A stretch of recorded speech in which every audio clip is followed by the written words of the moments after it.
The views expressed are not necessarily those of KSCJ and Powell Broadcasting Company. This program is not intended to replace the advice of doctors or other clinical providers. Consult with your practitioner to ensure the proper course of action for you. Welcome to When Things Aren't Going Well on AM 1360, FM 94.9 KSCJ. This program is dedicated to your mental health wellness and brought to you by Family Services, a United Way partner agency. Here's your host, Art Silva. Good morning and welcome to When Things Aren't Going Well. This show is all about your mental wellness and how you can help yourself navigate the daily highway of life. Our show is brought to you by Family Services, a United Way partner agency serving the Siouxland community. Today, our topic is athletes and mental wellness.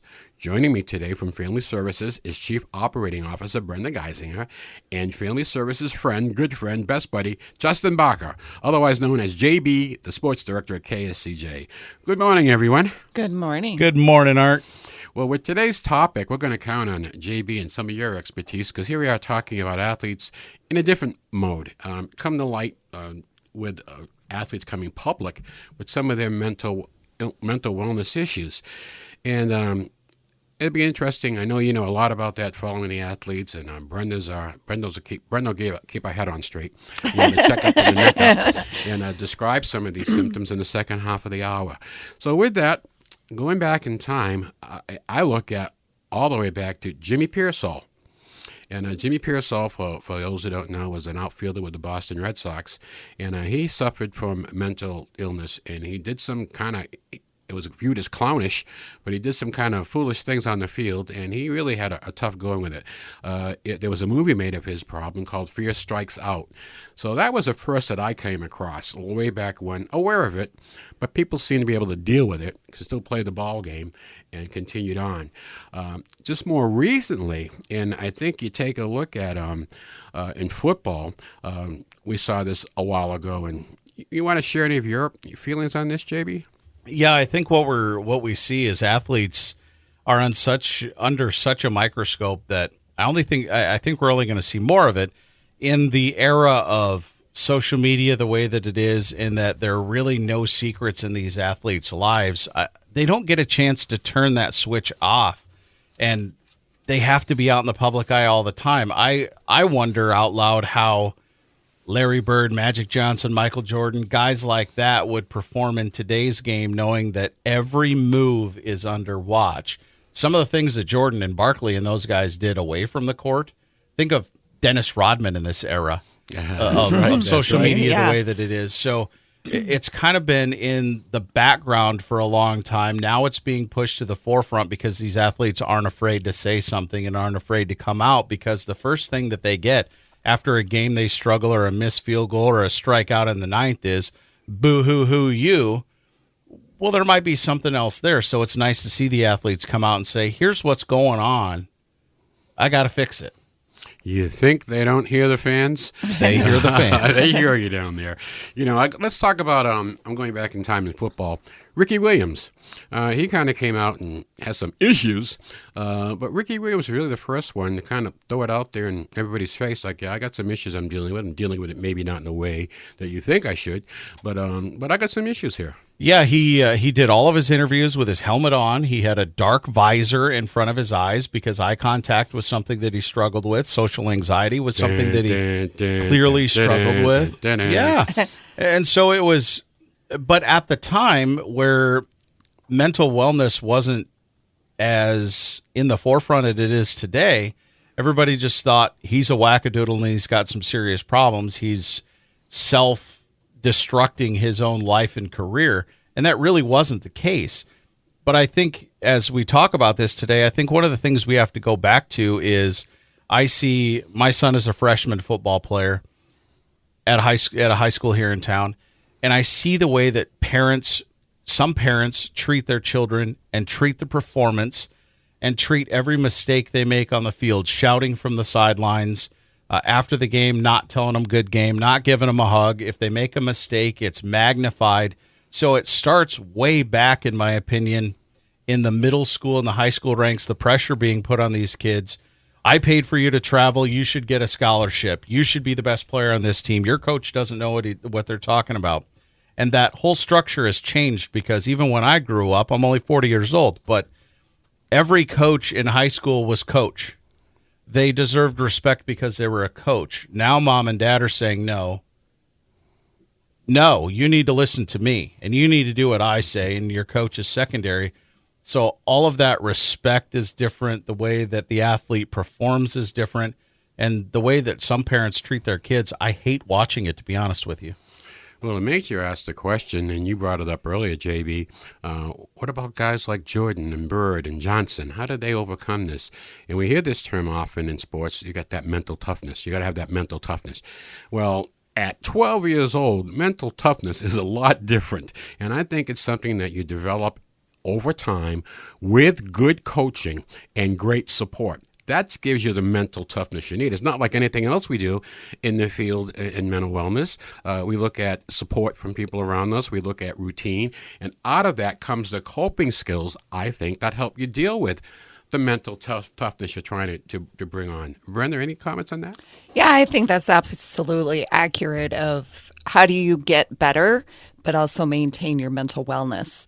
And it's that support, that structure, the routine, and then also knowing it's okay to not be your best some days and acknowledging that and learning from it and moving forward. And the pressure that athletes have, whether you're young or on a professional level, is very overwhelming to perform, to be spot on and doing what the best you can. And if you can't, that sense of failure and what do you do with that? And everybody looking at you and commenting. And that can just crush a person. They really can. You know, you're listening to When Things Aren't Going Well, and with me today is Brenda Geisinger and JB from KSCJ, and we're talking about athletes and mental wellness. In the more recent future, looking at the leagues of coming forward with help for their athletes, I think the NBA is pretty much at the top of their game in this area. I'll go back to DeRozan with the Spurs and Love with the Cavaliers. Kevin Love, he found peace by opening up about panic attacks. Nothing haunts us like the things we don't say. That is a Kevin Love quote. And he would talk about going into the locker room during a game and having a panic attack where he would put his finger down his throat to get some air. And he never said anything about it, went out and played, but the other players and the coaches start to notice this.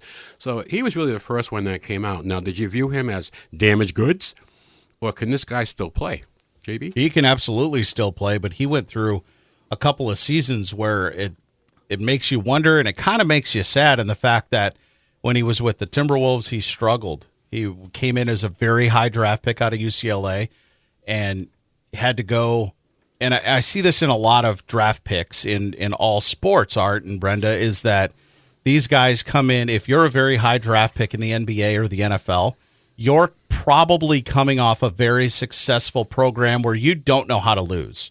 And then all of a sudden, Cincinnati or Miami, or in Kevin Love's case, the Timberwolves choose you, and they're winning 20 games out of 82 a season. And so your whole mental makeup of being an athlete and being competitive has changed. And so those things have to weigh heavy on you. And Kevin Love did go to Cleveland, did win a championship with LeBron, did perform pretty well. And then everybody kind of wondered, where did he go? What happened? His performance fell off. Everything fell off. So you kind of wish he would have said something a lot earlier, but him coming out and saying something like that, I think is very important for especially the young kids that have to learn that new culture, have to learn how to lose with dignity, have to learn how to lose with respect. It's not an easy thing to do. Well, I got to tell you, when you look at Kevin Love present-day NBA, and the other comparison being Stephen Curry. Look at those two ball players. Now, you think Curry thinks anything about throwing up those half-yard bombs, from the parking lot. He just gets out there like cold water, and he makes it look easy. But I would have to think he has a method and or a routine that he gets up that helps him fight these things off, these evil. Could be a great support system. It could just be the way he was brought up. He came from a strong family. His dad was a ball player. Well, okay, that was the next comment I was going to make. You look at Patrick Mahomes and Steph Curry and Vladimir Guerrero Jr., Fernando Tatis Jr., they grew up in that environment of being in the locker room with dad, of being at the game with dad, of being at the stadium and feeling that. So it's second nature to them. But Obviously, that's not a situation where every kid can walk into and just know. Mahomes has done just about everything right that you would want a young quarterback to do. He's had success. He's bought into his community, gives back to his community a lot. He volunteers. His wife volunteers with him. But that's that upbringing of being a child of a major sports professional. And if you don't have that, all of a sudden you're rich. All of a sudden every eye in whatever the sport is on you because you're a high draft pick. You're expected to perform all the time and well. And obviously it's tough to deal with. I mean, even look at Texas high school football. If you want to throw out another example, look at how they look at football there. Look at kids that play in the Cape Cod League in college. Yeah, absolutely. They're expected to be the best all the time. They don't necessarily have that support system that gives them the confidence to do it. And that's where these issues come up.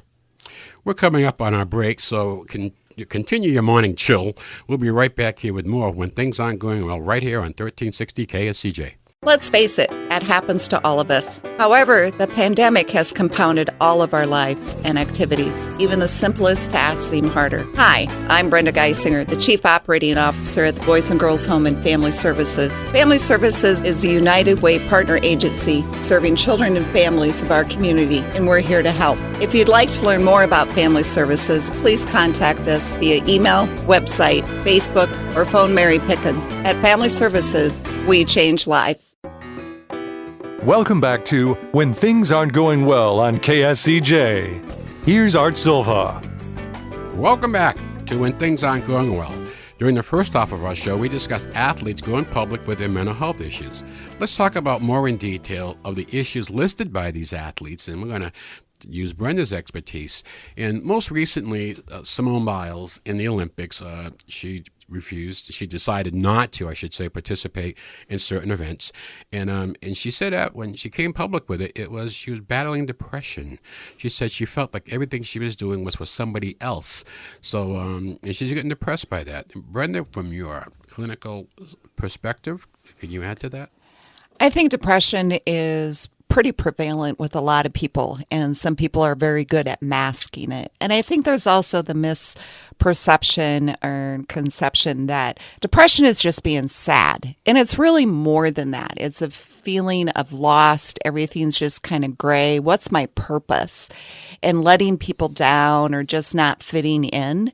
And how do you cope with that? And some people will say, well, just get over it, or just, put on a positive attitude and you'll be fine. But it's really more than that. And it's a lot of self-negative talking that you have to work through. Sometimes people may need medication to help with that because they have a chemical imbalance. And it's really seeking out the help and being open with yourself and what's going on and recognizing I am struggling. And then working through that, whether it's getting an appointment with a therapist or a medical professional, what is going to help you? And it's okay. As Simone said, it's okay to not be okay. It's okay to not be okay. That's so true. JB, your thoughts on that? I think it's absolutely right that people do try to mask it and they try to work through in their head, yeah, I'm okay. I'm fine. I'm just having a bad day. But then it kind of snowballs and continues, and then everything around you becomes dark, I think. You have that dark cloud in your mind every day. That's probably the best way I could describe it, is that you're just not thinking like you. You maybe wear a smile around every day and you try to perform every day, or you put on a false performance every day. And if those things are starting to happen, I think that's where you really need to take a look. Say, maybe there is something else here. Maybe I need to look at something. You're going to have bad days. You're going to have bad games. But we normally can bounce back from that with the skills. But some folks, it's overwhelming. And I think Brenda touched on it when she said, it's not just feeling slow. You don't feel right. It's just not feeling bad. You don't feel right. I think the other piece, a lot of times, people that are in the public light, they feel almost embarrassed or ashamed. I should be okay. I have all this going for me. I have all this talent and wealth and popularity. And for me to say I'm not doing good, people are going to wonder what's going on.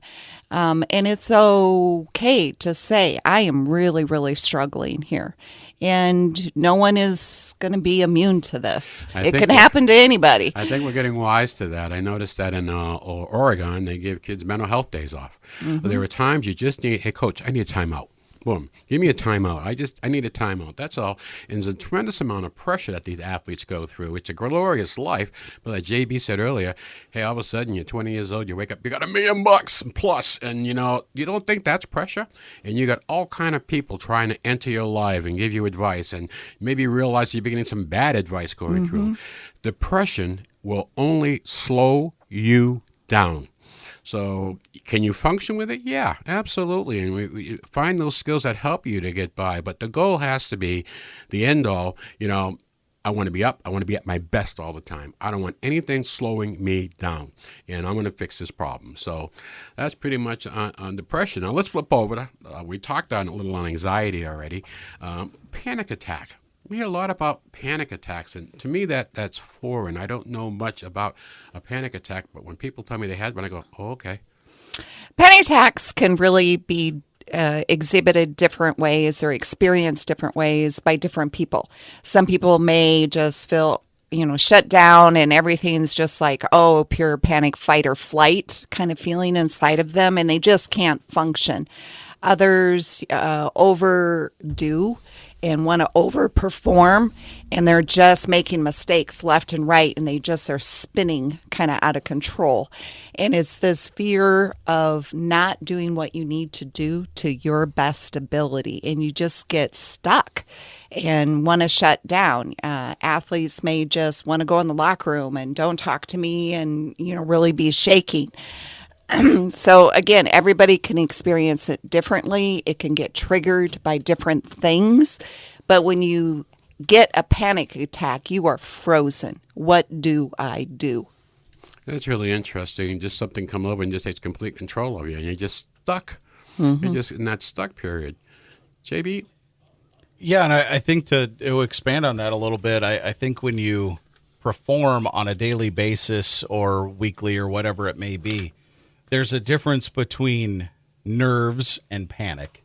And if you have that little pit in your stomach before you turn the microphone on or before you step out onto the floor, and then you start to perform and that goes away, then that's a good nervous. I have that before I do a game, every game. I've told myself for a long time that if that little sense of nerves before the game ever goes away, then I shouldn't be doing the game. Because as soon as I turn the microphone on, I'm good to go. I just wanted to get it started and going.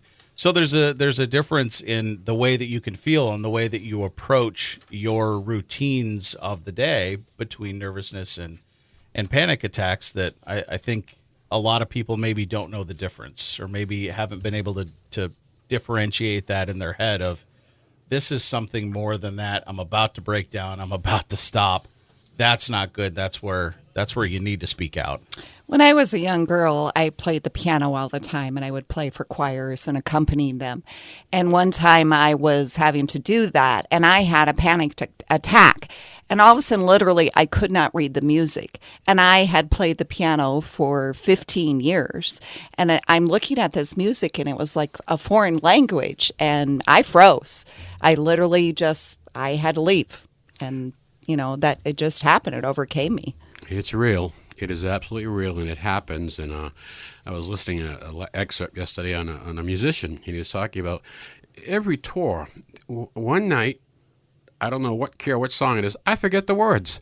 Yeah. And he said, I forget the words, and my drummer starts mouthing it, and I catch right back up. But it just happens. That little computer in the top of our heads really governs everything we do. So when the computer needs a checkup from the neck up, please get some help. And I think getting rid of that stigma is so important. It's okay to get some help and get yourself working at full speed.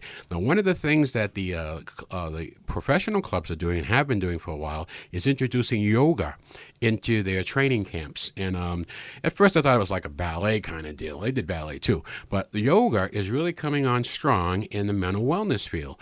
And there's been a lot of success stories with athletes out there with yoga. Brenda, anything you want to contribute to that? I think yoga is really focusing on connecting your mind with your body and bringing it together and learning how to calm down, be present in the moment, and really feeling everything as a whole connecting process. I mentioned last week, I think, you may not know all the poses, the downward dog or the praying mantis or whatever they're all called. Oh, lotus position. Yes.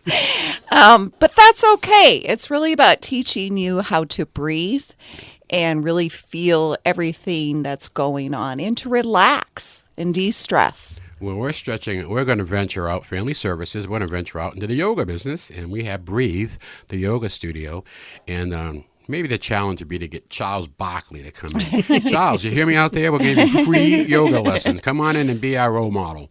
But it works. So if you're interested in yoga at all, please give Mary Pickens a call at 293-4700 or PickensM at bghome.net. And she'll tell you all about our program coming up. A brand new studio. We're going to kick this thing off very shortly. So if you're interested, please give us a call. Well, this time always flies by, and we're coming up on the end of our show, and I want to take this opportunity to do our joke of the week. We tell you that humor is medicine for the soul. So this week, here's our joke. If a train station is where a train stops, and a bus station is where a bus stops, what is a workstation? Okay. I'll take that one. We'll move on from that. Okay. Well, Brenda and JB, thank you very, very much for today. Appreciate your help in joining us. I want to thank our listening audience. A shout out to Clausen Nursery for the great job they did at the Family Services grand opening. When things aren't going well, we'll be back next Saturday morning at 7 a.m. right here on 1360 KSCJ. Your homework this week is to go out and have a good laugh. May the sun shine on you. Peace. Happy trails to you until we meet again. Happy trails to you. Keep smiling until then. Happy trails to you.